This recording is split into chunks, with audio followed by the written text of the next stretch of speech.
I'd like to tell you about the strangest secret in the world. Not long ago, Albert Schweitzer, the great doctor and Nobel Prize winner, was being interviewed in London, and a reporter asked him, "Doctor, what's wrong with men today?" The great doctor was silent a moment, and then he said, "Men simply don't think." And it's about this that I want to talk with you. We live today in a golden age. This is an era that man has looked forward, dreamed of, and worked toward for thousands of years. But since it's here, we pretty well take it for granted. We in America are particularly fortunate to live in the richest land that ever existed on the face of the earth, a land of abundant opportunity for everyone. But do you know what happens? Let's take 100 men who start even at the age of 25. Do you have any idea what will happen to those men by the time they're 65? These 100 men who all start even at the age of 25 believe they're going to be successful. If you asked any one of these men if he wanted to be a success, he'd tell you that he did. And you'd notice that he was eager toward life, that there was a certain sparkle to his eye, an erectness to his carriage, and life seemed like a pretty interesting adventure to him. But by the time they're 65, 1 will be rich, 4 will be financially independent, 5 will still be working, 54 will be broke. Now think a moment. Out of the 100, only 5 make the grade. Why do so many fail? What has happened to the sparkle that was there when they were 25? What's become of the dreams, the hopes, the plans? And why is there such a large disparity between what these men intended to do and what they actually accomplished? When we say about 5% achieve success, we have to define success. And here's the definition. Success is the progressive realization of a worthy ideal. If a man is working toward a predetermined goal and knows where he's going, that man is a success. If he's not doing that, he's a failure. Success is the progressive realization of a worthy ideal. Rollo May, the distinguished psychiatrist, wrote a wonderful book called Man's Search for Himself. And in this book he says, the opposite of courage in our society is not cowardice, it is conformity. And there you have the trouble today. It's conformity. People acting like everyone else, without knowing why, without knowing where they're going. Now think of it. In America right now, there are over 14 million people 65 years of age and over. And about 13 million of these 14 million are broke. They're dependent on someone else for life's necessities. Now, we learn to read by the time we're 7. We learn to make a living by the time we're 25. Usually, by that time, we're not only making a living, we're supporting a family. And yet, by the time we're 65, we haven't learned how to become financially independent in the richest land that has ever been known. Why? We conform.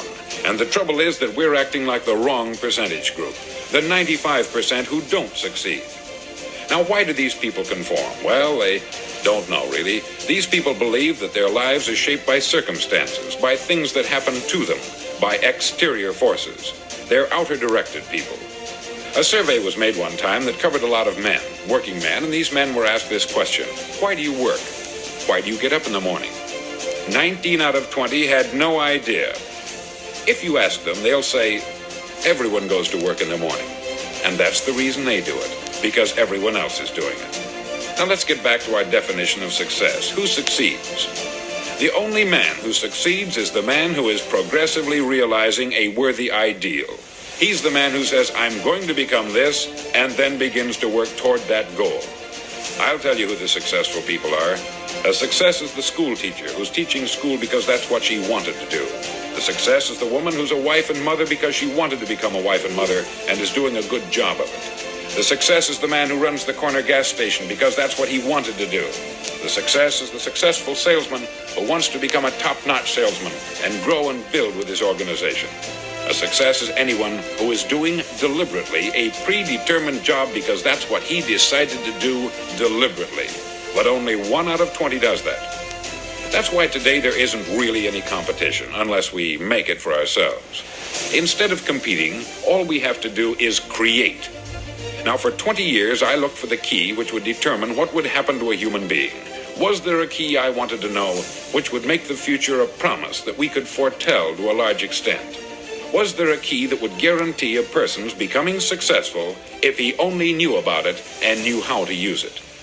Well, there is such a key, and I've found it. Have you ever wondered why so many men work so hard and honestly without ever achieving anything in particular, and others don't seem to work hard and yet seem to get everything? They have the magic touch. You've heard them say that about someone. Everything he touches turns to gold. And have you ever noticed that a man who becomes successful tends to continue to become successful? And on the other hand, have you noticed how a man who is a failure tends to continue to fail? It's because of goals. Some of us have them, some don't. People with goals succeed because they know where they're going. Now think of a ship leaving a harbor, and think of it with the complete voyage mapped out and planned. The captain and crew know exactly where it's going and how long it will take. It has a definite goal. 9,999 times out of 10,000, it will get to where it started out to get. Now let's take another ship, just like the first, only let's not put a crew on it, or a captain at the helm. Let's give it no aiming point, no goal, no destination. We just start the engines and let it go. I think you'll agree with me that if it gets out of the harbor at all, it will either sink or wind up on some deserted beach a derelict. It can't go any place because it has no destination and no guidance. It's the same with a human being. Take the salesman, for example. There is no other person in the world today with the future of a good salesman. Selling is the world's highest paid profession, if we're good at it and if we know where we're going. Every company needs top-notch salesmen, and they reward those men. The sky is the limit for them. But how many can you find? Someone once said, the human race is fixed, not to prevent the strong from winning, but to prevent the weak from losing. The American economy today can be likened to a convoy in time of war. The entire economy is slowed down to protect its weakest link, just as the convoy had to go at the speed that would permit its slowest vessel to remain in formation. That's why it's so easy to make a living today. It takes no particular brains or talent to make a living and support a family today. So we have a plateau of so-called security, if that's what a person's looking for. But we do have to decide how high above this plateau we want to aim for. Now let's get back to the strangest secret in the world, the story that I wanted to tell you today. Why do men with goals succeed in life and men without them fail? Well, let me tell you something which, if you really understand it, will alter your life immediately. If you understand completely what I'm going to tell you from this moment on, your life will never be the same again. You'll suddenly find that good luck just seems to be attracted to you. The things you want just seem to fall in line. And from now on, you won't have the problems, the worries, the gnawing lump of anxiety that perhaps you've experienced before. Doubt, fear, well, they'll be things of the past. Here's the key to success and the key to failure. We become what we think about. Now let me say that again. We become what we think about. Throughout all history, the great wise men and teachers, philosophers and prophets have disagreed with one another on many different things. It is only on this one point that they are in complete and unanimous agreement. Listen to what Marcus Aurelius, the great Roman emperor, said. He said, "A man's life is what his thoughts make of it."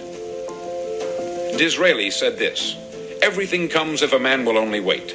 I have brought myself by long meditation to the conviction that a human being with a settled purpose must accomplish it, and that nothing can resist a will that will stake even existence for its fulfillment." Ralph Waldo Emerson said this, "A man is what he thinks about all day long." William James said, "The greatest discovery of my generation is that human beings can alter their lives by altering their attitudes of mind."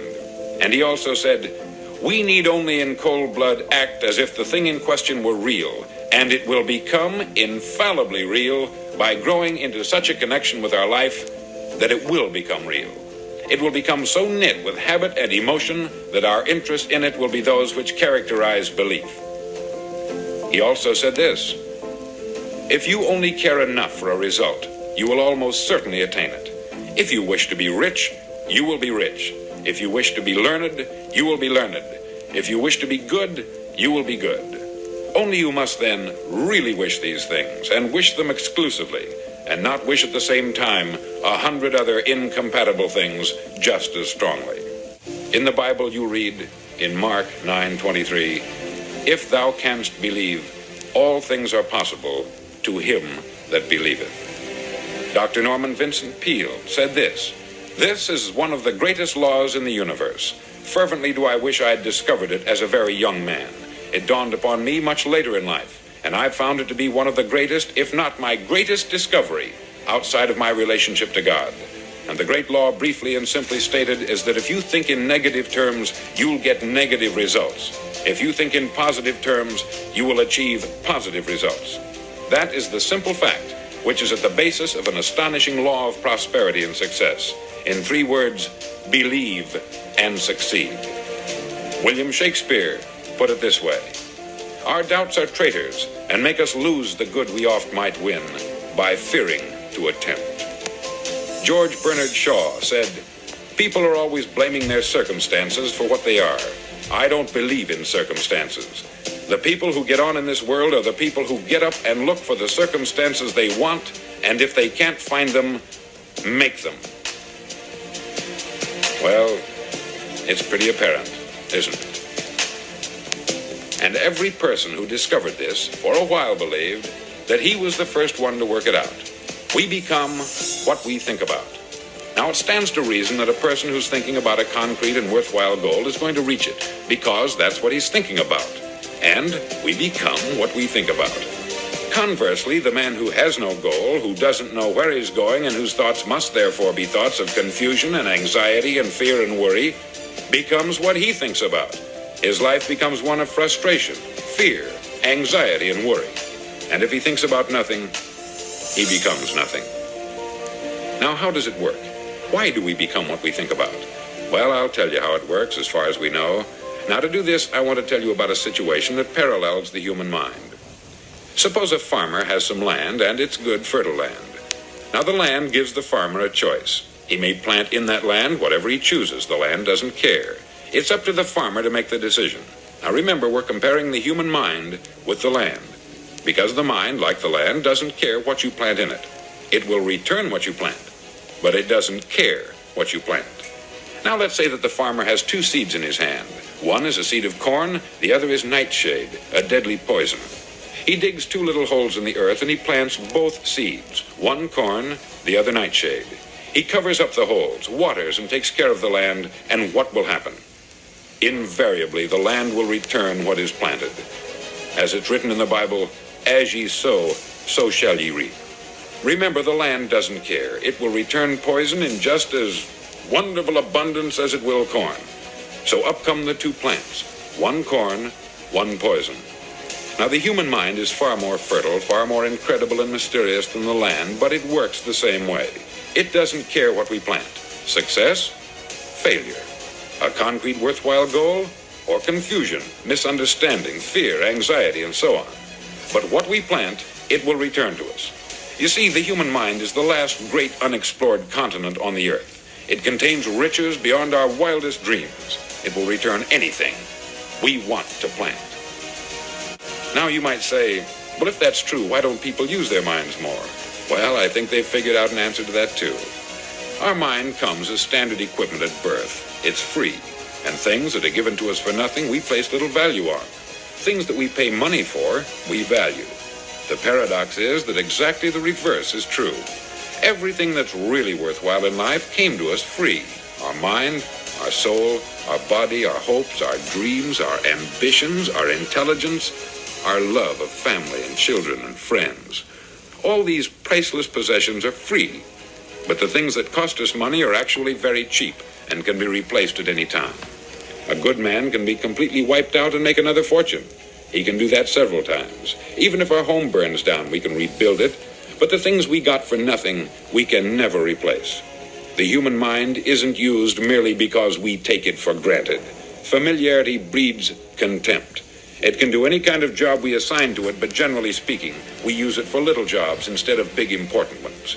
Universities have proved that most of us are operating on about 10% of our abilities. Decide now, what is it you want? Plant your goal in your mind. It's the most important decision you'll ever make in your entire life.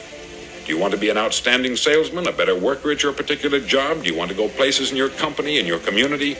All you've got to do is plant that seed in your mind. Care for it. Work steadily toward your goal, and it will become a reality. It not only will, there's no way that it cannot. You see, that is a law. like the laws of Sir Isaac Newton, the laws of gravity.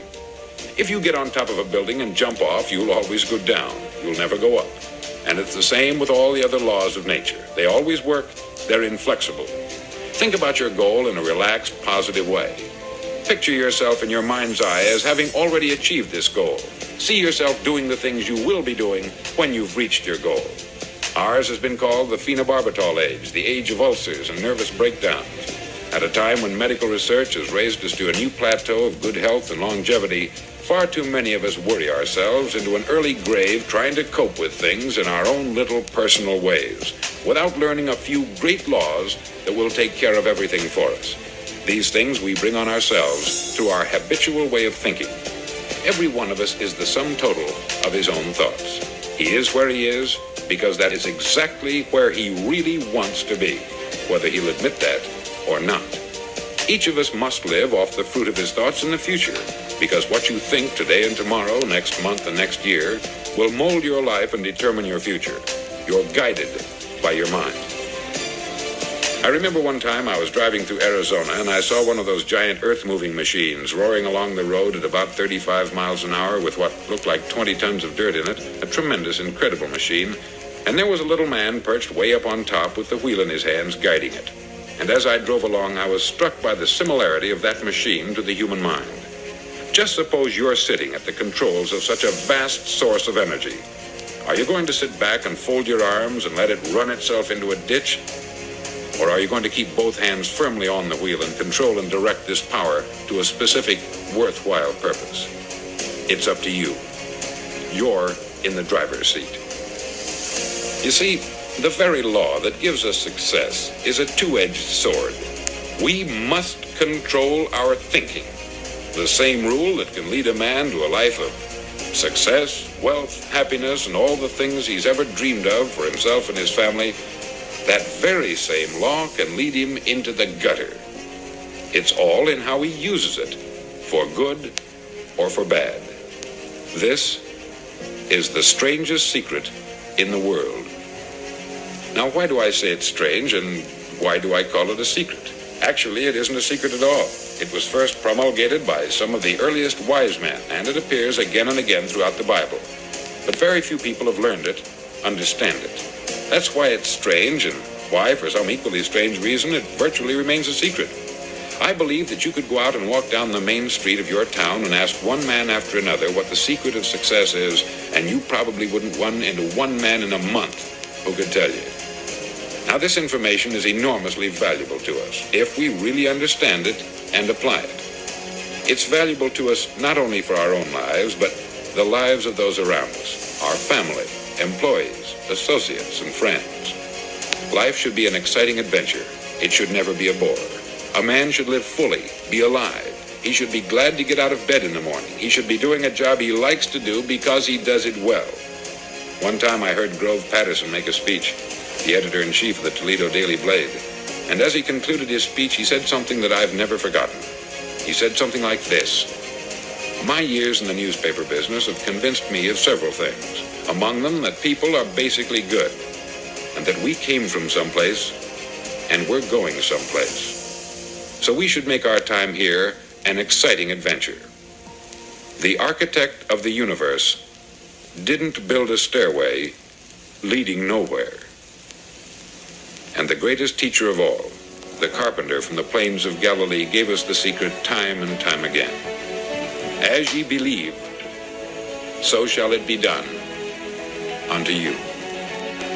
On side number 1 of this record, I've explained the strangest secret in the world and how it works.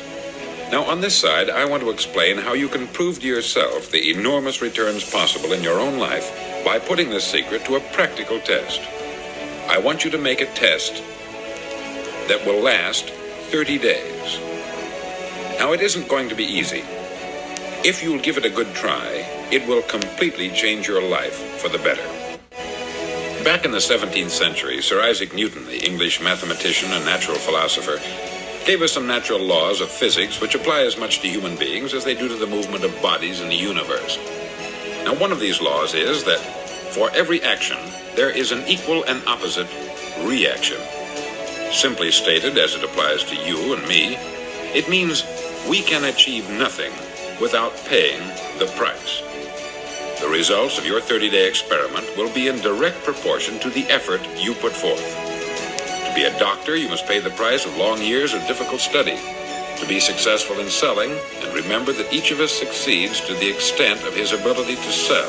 Selling our families on our ideas, selling education in schools, selling our children on the advantages of living the good and honest life, selling our associates and employees on the importance of being exceptional people. To, of course, the profession of selling itself. But to be successful in selling our way to the good life, we must be willing to pay the price. Now, what is that price?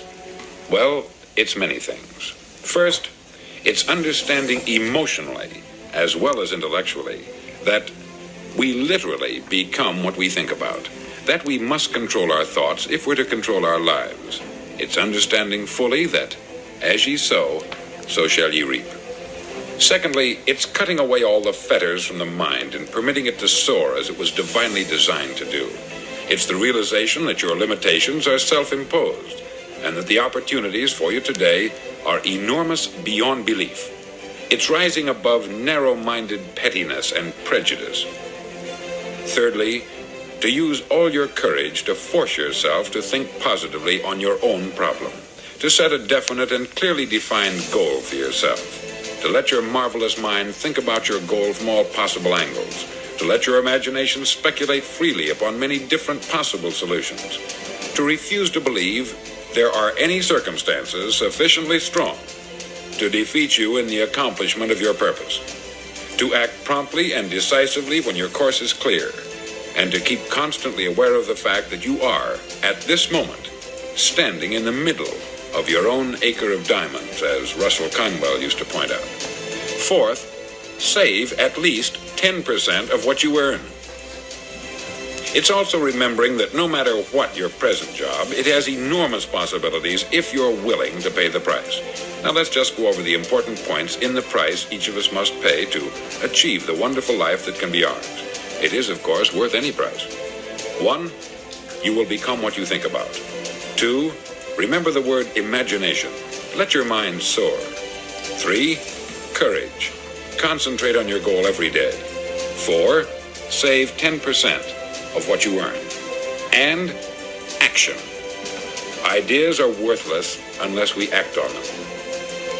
Now I'll try to outline the 30-day test I want you to make. Now keep in mind that you have nothing to lose by making this test and everything you could possibly want to gain. There are 2 things that may be said of everyone. Each of us wants something, and each of us is afraid of something.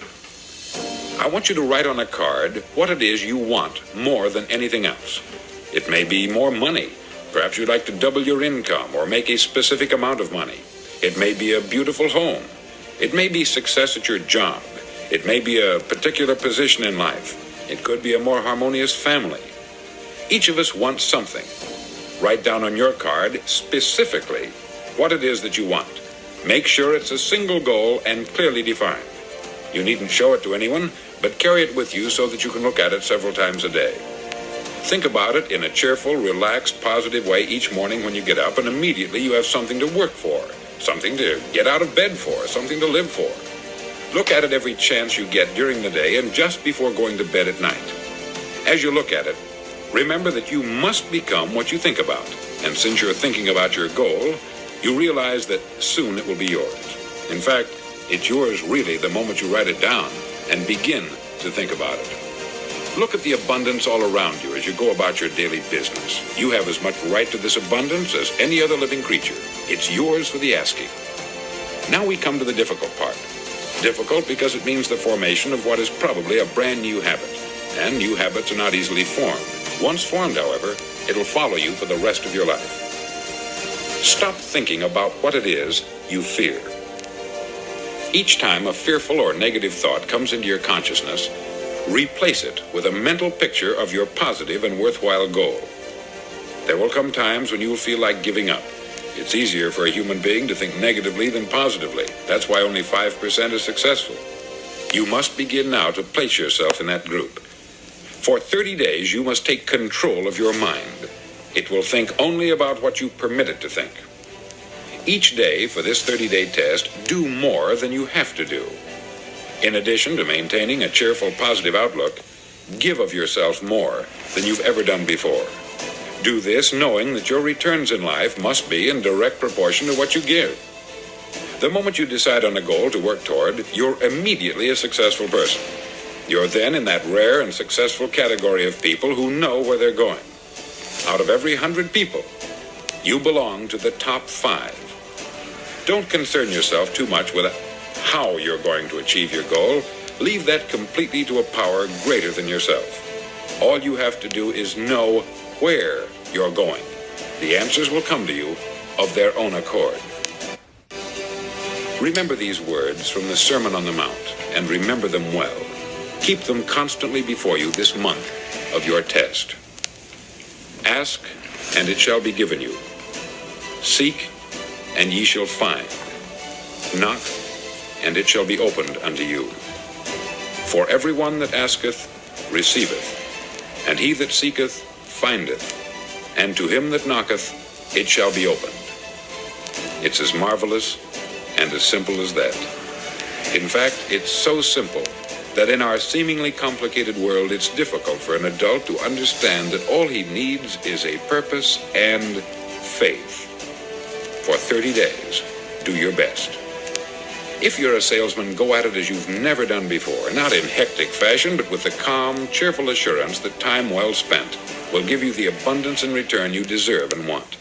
If you're a homemaker, devote your 30-day test to complete giving of yourself without thinking about receiving anything in return, and you'll be amazed at the difference it makes in your life. No matter what your job, do it as you've never done it before for 30 days. And if you've kept your goal before you every day, you'll wonder and marvel at this new life you've found. Dorothea Brand, outstanding editor and writer, discovered it for herself and tells about it in her fine book, Wake Up and Live. Her entire philosophy is reduced to the words, act as though it were impossible to fail. She made her own test with sincerity and faith, and her entire life was changed to one of overwhelming success. Now you make your test for 30 full days. Don't start your test until you've made up your mind to stick with it. You see, by being persistent, you're demonstrating faith. Persistence is simply another word for faith. If you didn't have faith, you would never persist. If you should fail during your first 30 days, by that I mean suddenly find yourself overwhelmed by negative thoughts, you've got to start over again from that point and go 30 more days.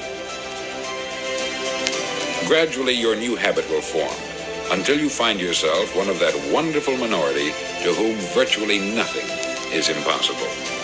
Don't forget the card. It's vitally important as you begin this new way of living. On one side of the card, write your goal, whatever it may be. On the other side, write the words we've quoted from the Sermon on the Mount. Ask, and it shall be given you. Seek, and ye shall find. Knock, and it shall be opened unto you. In your spare time during your test period, read books that will help you. Inspirational books like the Bible, Dorothea Brand's Wake Up and Live, The Magic of Believing by Claude Bristol, and other books that instruct and inspire. Nothing great was ever accomplished without inspiration. See that during these crucial first 30 days, your own inspiration is kept at a peak. Above all, don't worry. Worry brings fear, and fear is crippling.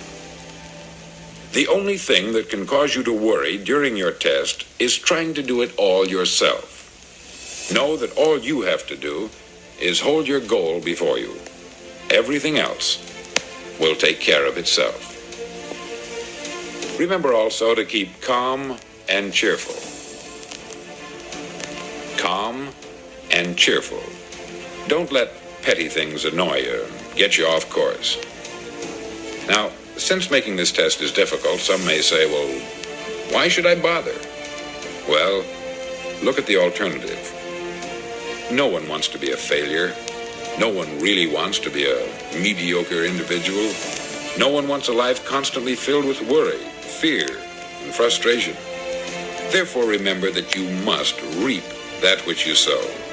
If you sow negative thoughts, your life will be filled with negative things. If you sow positive thoughts, your life will be cheerful, successful, and positive. Now gradually, you'll have a tendency to forget what you've heard on this record. Play it often. Keep reminding yourself of what you must do to form this new habit. Gather your whole family about and listen to what's been said here at regular intervals. You know, most men will tell you that they want to make money without understanding the law. The only people who make money work in the mint. The rest of us must earn money. This is what causes those who keep looking for something for nothing or a free ride to fail in life. The only way to earn money is by providing people with services or products which are needed and useful. We exchange our product or service for the other man's money. Therefore, the law is that our financial return will be in direct proportion to our service. Success is not the result of making money. Making money is the result of success. And success is in direct proportion to our service. Most people have this law backwards. They believe that you're successful if you earn a lot of money. The truth is that you can only earn money after you're successful. It's like the story of the man who sat in front of the stove and said to it, "Give me heat, and then I'll add the wood." How many men and women do you know, or do you suppose there are today, who take the same attitude toward life? There are millions. We've got to put the fuel in before we can expect heat. Likewise, we've got to be of service first before we can expect money. Don't concern yourself with the money. Be of service. Build, work, dream, create. Do this, and you'll find there's no limit to the prosperity and abundance that will come to you. Prosperity is founded upon a law of mutual exchange. Any person who contributes to prosperity must prosper in turn himself. Sometimes the return will not come from those you serve, but it must come to you from someplace, for that is the law. For every action, there is an equal and opposite reaction. As you go daily through your 30-day test period, remember that your success will always be measured by the quality and quantity of service you render, and money is a yardstick for measuring this service. No man can get rich himself unless he enriches others. There are no exceptions to a law. You can drive down any street in America and from your car estimate the service that's being rendered by the people living on that street. Had you ever thought of this yardstick before? It's interesting. Some, like ministers and priests and other devoted people, measure their returns in the realm of the spiritual, but again, their returns are equal to their service. Once this law is fully understood, any thinking person can tell his own fortune. If he wants more, he must be of more service to those from whom he receives his return. If he wants less, he has only to reduce this service. This is the price you must pay for what you want. If you believe you can enrich yourself by deluding others, you can only end by deluding yourself. The prisons and the streets where the lonely walk are filled with people who tried to make new laws just for themselves. We may avoid the laws of man, but there are greater laws that cannot be broken. An outstanding medical doctor recently pointed out 6 steps that will help you realize success. 1, set yourself a definite goal. 2, quit running yourself down. 3, stop thinking of all the reasons why you cannot be successful, and instead, think of all the reasons why you can. 4, trace your attitudes back through your childhood and try to discover where you first got the idea you couldn't be a success, if that's the way you've been thinking. 5, change the image you have of yourself by writing out a description of the person you would like to be. And 6, act the part of the successful person you have decided to become. Live this new way, and the floodgates of abundance will open and pour over you more riches than you may have dreamed existed. Money? Yes, lots of it. But what's more important, you'll have peace. You'll be in that wonderful minority who lead calm, cheerful, successful lives. Start today. You have nothing to lose, but you have a life to win.